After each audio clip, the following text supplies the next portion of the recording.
नाशिकच्या त्र्यंबकेश्वरमध्ये गुंडांकडून पत्रकारांना मारहाण। झी 24 तासचे प्रतिनिधी योगेश खरेंचं 3 ते 4 पत्रकार जखमी।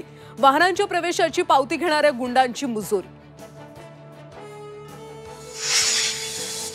राजेश मोरेंनी घरात येऊन दाखवावं, परत कसे जातात तेच बघतो। घरात घुसून मारण्याच्या धमकीवर संजय राऊतांचा पलटवार। जामखेडमधल्या आमसभेत आमदार रोहित पवार अधिकाऱ्यावर संतापले। नागरिकांच्या तक्रारीवर मोघम उत्तर दिल्यानं अधिकाऱ्याची खरडपट्टी।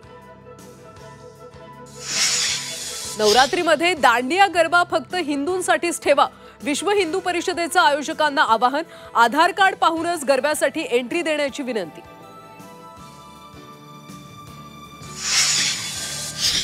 अभिनेत्री पूनम पांडे साकारणार रावणाच्या बायकोची भूमिका। दिल्लीतल्या रामलीलामध्ये बनणार मंदोदरी।